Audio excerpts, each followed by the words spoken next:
Hello everyone, welcome back. How Manchester United can win the 2021-22 Premier League title. Manchester United, obviously, we know, after this season, very poor start, stronger kind of mid-term to it, came strong, kind of up between December to then maybe February time, dropped off about March, which as we've seen Manchester City kind of obviously had a slow start with them also, to then have a stronger kind of mid-term also, but then an even stronger finish to watch. They beat their Manchester rivals to the Premier League title, which I think was Pep Guardiola's third time in 4 years. You're kind of now seeing City. They just lost the Champions League final just over a week ago. So you kind of see that City are going leaps and bounds in their own club. So how can Manchester United take the crown off City next season? For me personally, I think City's also going to be a hard challenge to beat. Obviously United drew them this season, Old Trafford 0-0. Beat them away at the Etihad 2-0 also. Lost them at Old Trafford in the League Cup 1-0. So it's kind of showing that they can beat them, but obviously when City play their weaker side, United kind of play the club instead of the occasion. Instead of the team that's in front of them, they play the club name. So how can Manchester United go one step further this season and win the Premier League and possibly get into the Champions League semi-finals or even final or even win it? Personally, I think Manchester United need 5 signings in total to win it. Player number 1, I think we all know, is Jadon Sancho. We all know Jadon Sancho's been sought after by Manchester United for many seasons now. Sancho's obviously a right winger by trade, can't play on the left, can't play as a number 10. It's kind of mostly an out and out right winger. Obviously Sancho will be a very top addition to United, as we all know. Sancho's currently 21, has played now 4 successive seasons at Dortmund, making 137 appearances, which he came on for about 28 or 29 of them as a sub. We all know that Sancho, very direct winger, very good in what he does, which also will be what Manchester United needs. In his 137 games for Borussia Dortmund, scoring 50 with 64 assists, which is obviously quite good for a young player at his age. His average goals to minute ratio is 198, with goal contributions 86.8, which virtually means every single game he will contribute directly to a goal, whether a goal or an assist, which is what Manchester United needs. Being 21, easily with another 10 years in the game left, at the top level, it will probably cost Manchester United in and around £80 million to seal Jadon Sancho's signature. After last summer, the whole fiasco of missing out on Jadon Sancho because they were not willing to go more than 90, when Borussia Dortmund told them £108 million, take it or leave it, they didn't do it. So it's with that, I think if United are serious with the league title, you've got to go and sign Jadon Sancho, or it's going to be another season of just fighting for top 4, maybe get second at an absolute push. Obviously I think the way that United have went this season, you've shown they signed Telles, Van der Beek, Cavani, not starters apart from Cavani. Telles easily can come in as a starter. Van der Beek should have had more game time. Cavani shouldn't have had as much game time as what he had, but with Anthony Martial's poor start to the season, he's kind of shown why Cavani came in to play his role and scored, I think, 17 goals the way he did.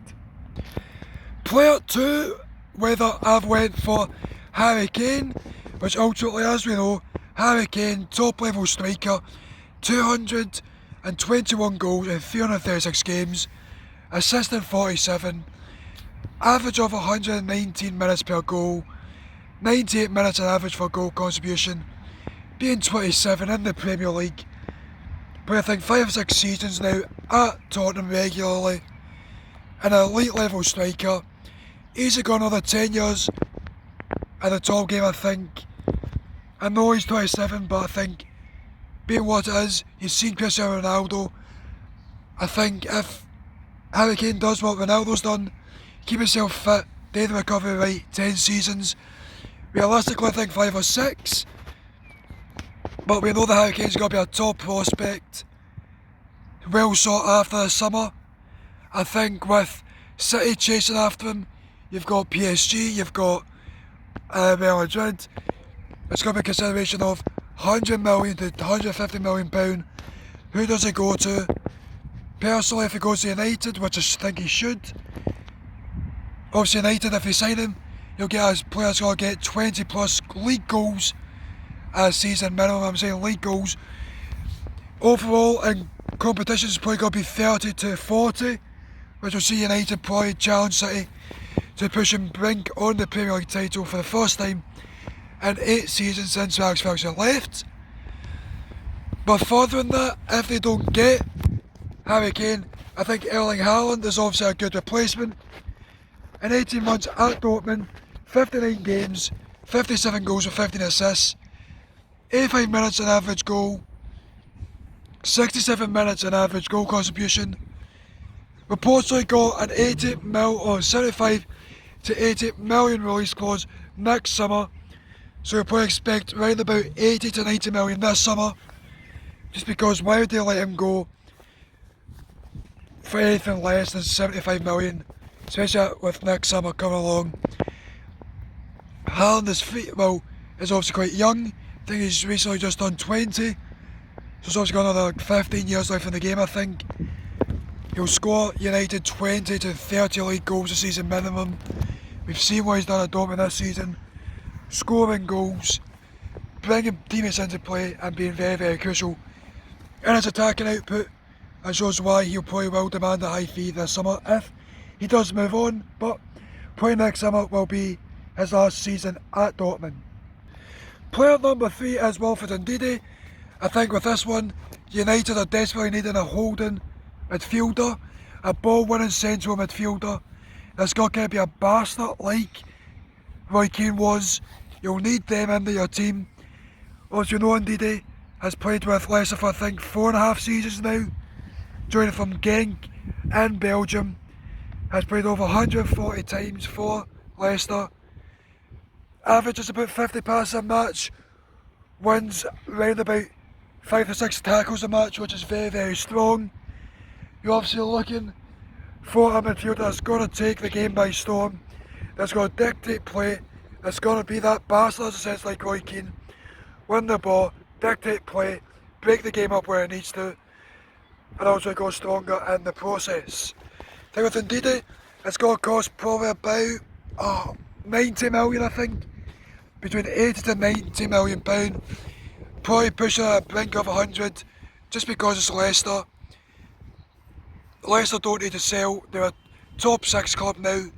We all know they'll probably sign 2 or 3 players this summer and get top 4 next summer and be back in the Champions League since they last won the Premier League. If United obviously do get Ndidi, I think he's got another 8 or 9 seasons left at the top level. He wins a lot of his challenges. Yes, he does take a lot of bookings, but you're a ball-winning midfielder, you've got to take those cards to come with the tackles. Player number 4 is Raphael Varane. We all know that over the past kind of couple of weeks, there's been reports of United are willing to offer him a 5-year deal, higher wages, and only reportedly cost between 40 to 50 million pounds. Varane is 28, so that's obviously quite a good kind of player. We all know Varane joined Real Madrid, I think, at the age of 20 or 21. Quite young, joining an elite level club, but over the past, I think, 6 or 7 seasons, where he's played virtually every single game, you show why he's a world-class centre-back. It would probably be the best replacement to get Victor Lindelof to fuck, as he's not good enough for a title challenge or deep runs in the Champions League. He would partner Harry Maguire quite well, bring the experience along with Harry Maguire at the top level, winning World Cups, reaching deep international competitions, winning Champions League, La Ligas, as a serial winner, which United definitely need. But with player number 5 is Daniel Carvajal, also from Real Madrid. This player isn't also a starter for me personally. I think with what Manchester United done with Alex Telles kind of last season, to also bring him in for cheap, around about £20 million, which I think Carvajal cost about 20 to 40 million. I think you'll see this as a one to push Wan-Bissaka the full way, to actually get the most out of him, to kind of like give Wan-Bissaka a bit up the backside, get him playing very well, get him to one of the league's best right backs. As Luke Shaw's obviously I think this season is arguably either the best or a top two left back in the entire country. With the way Taylor's just pushed him this season after Luke Shaw's kind of started to grow again as a fullback after this horrific double leg break. If Luke Shaw performs like this next season, there's undoubtedly no reason why he won't go all the way and hopefully even win international tournaments with England. But with that, that's the end of the video. Like it, subscribe to the channel, in the comments, leave your video suggestion below. Any video you want to see, leave it in the comments. I'll see if it's possible. If it is, I'll try and accommodate it. I'll see if I'll be able to do the request. But with that, hope you've had a good Monday. With that, I'll catch you in the next one, and goodbye.